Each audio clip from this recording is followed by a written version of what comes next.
Oke, ada beberapa strategi yang harus teman-teman jalankan ketika teman-teman memulai bisnis ekspor ini dengan memilih produk non-manufaktur atau raw material. Yaitu diantaranya adalah teman-teman harus menguasai semua turunan produk dari produk non-manufaktur yang akan teman-teman pasarkan. Kita ambil contoh sebagai produk jahe atau mungkin produk manggis atau produk pertanian yang lainnya. Pasti di situ ada banyak sekali spesifikasi produk atau produk turunan yang bisa dihasilkan dari produk-produk tersebut. Contoh kita berbicara seperti ginger atau mungkin coconut. Ada beberapa macam ginger, ada beberapa macam coconut mengenai besarnya, tingkat kepedesan, dan tingkat ukuran dari masing-masing produk itu berbeda-beda. Jadi teman-teman harus paham betul tentang produk yang akan dipasarkan. Jadi ketika buyer bertanya atau teman-teman pitching ke buyer, teman-teman akan enak untuk menjelaskannya karena sudah memiliki database mengenai harga, kuantitas, maupun kuantiti produksi dari produk yang akan teman-teman pasarkan ke pasar internasional. Oke, kenapa menjadi agregator itu sangatlah penting, khususnya di produk non-manufaktur. Kita bisa ambil contoh seperti Traveloka. Apa sih Traveloka? Traveloka hanyalah sebagai wadah untuk menampilkan seluruh informasi jadwal penerbangan, jadwal hotel, dan lain sebagainya kepada para calon konsumennya. Sama juga yang dilakukan oleh beberapa maskapai penerbangan yang ada di Indonesia. Mungkin kita bisa tahu AirAsia, Citylink, Garuda. Semuanya mereka mempunyai website ataupun aplikasi untuk melakukan transaksi untuk pembelian tiket maskapai tersebut. Namun, saya kembali bertanya kepada teman-teman, di antara Traveloka dan maskapai-maskapai penerbangan yang memiliki sistem pemesanan untuk tiketnya, kira-kira teman-teman lebih cenderung untuk memilih pesan tiket itu dari Traveloka atau langsung dari maskapai tersebut? Mayoritas dari teman-teman saya yakin pasti akan lebih memilih menggunakan Traveloka. Kenapa?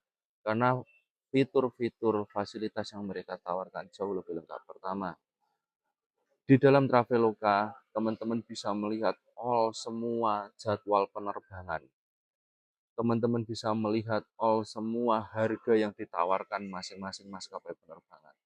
Itulah yang saya sebut dengan agregator untuk produk tiket maskapai penerbangan. Sama juga halnya dengan ketika teman-teman ingin memulai bisnis produk non-manufaktur, teman-teman juga harus bisa menampilkan tentang kuantitas, quality dari semua produk raw material seperti mungkin jahe, ginger, tentang tipenya seperti apa, tingkat kemanisannya seperti apa, harganya berapa. Teman-teman harus bisa menjelaskan secara detail.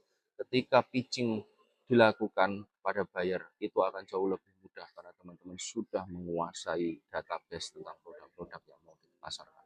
Oke, jadi teman-teman ini beberapa langkah yang harus teman-teman lakukan juga agar teman-teman bisa menguasai lapangan untuk menjadi agregator produk-produk khususnya non-manufaktur. Saya ambil contoh sebelum penawaran pitching ke buyer, teman-teman harus penting memiliki database ini. Sebagai contoh mungkin saya bisa mengambil produk spices seperti jahe. Ini yang sudah pernah saya lakukan. Ada beberapa macam jahe yang ada di Indonesia. Kita kenal jahe yang ada di Indonesia itu pertama ada jahe merah, ada jahe emprit, ada jahe gajah. Dari tiga jahe ini dia memiliki beberapa ukuran yang berbeda, tingkat kepedasan berbeda dan lain sebagainya. Tentu harga pun juga akan berbeda dari ketiga produk tersebut. Selain itu ada juga produk turunan dari tiga jahe raw material ini. Ada yang dry chip ginger ataupun yang bisa kita olah sebagai powder ginger dari ketiga raw material ini. Dan pasar untuk produk ginger ini sangat luar biasa khususnya di Timur Tengah maupun di Eropa. Sebagai contoh saya ambil nomor satu, kita ambil jahe gajah. Ketika kita berbicara jahe gajah, kita harus memiliki beberapa supplier, di mana supplier A, B, C, D, minimal kita harus memiliki 5 supplier untuk kita tanya mengenai harga dia berapa, kuantitinya dia produksi itu dalam 1 bulan bisa berapa. Itu wajib kita tanyakan. Sebagai contoh, mungkin harga di supplier A per kilo di angka 15.000 per kilogram. Oh, supplier B kita tanya, mereka memberikan harga 18.000 per kilogram. Berikutnya supplier C 16.000 per kilogram. Dan seterusnya. Cari harga rata-rata dari masing-masing supplier ini untuk menentukan berapa harga yang akan teman-teman berikan atau pitchingkan kepada buyer. Contoh, ketemulah dari semua harga yang sudah disampaikan oleh supplier, harga di angka 17.000 rata-rata. Berarti harga inilah yang bisa teman-teman gunakan untuk tawaran kepada para buyer. Karena harga 17.000 ini adalah harga yang aman untuk teman-teman bisa gunakan. Sama juga dengan ketika teman-teman ingin menawarkan juga untuk jahe merah. Teman-teman juga harus memiliki supplier-supplier khususnya untuk produk jahe merah. Memang biasanya untuk produk non manufaktur seperti ini, masing-masing supplier seperti jahe gajah supplier A, dia biasanya juga punya untuk kriteria jahe merah atau jahe emprit yang bisa mereka tawarkan juga. Nah, dari sini teman-teman juga harus mempunyai daftar list supplier seperti yang saya lakukan di atas, A, B, C, D, E, untuk mengetahui berapa harga dari masing-masing supplier tersebut.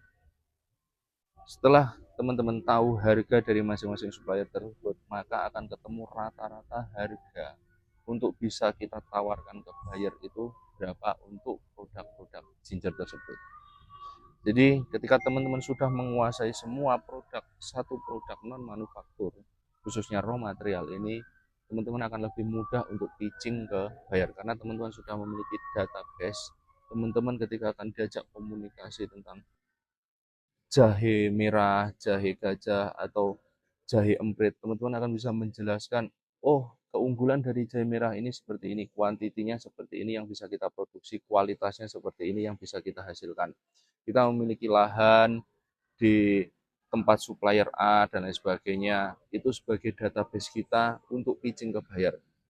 Jadi teman-teman, itu adalah sebuah langkah untuk teman-teman memulai bisnis ekspor ini untuk menjadi agregator.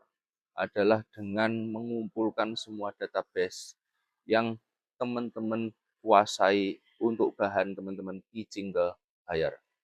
Selanjutnya saya masih akan menjelaskan tahap-tahap berikutnya bagaimana kita bisa mulai ekspor ini dengan baik dan benar di next video.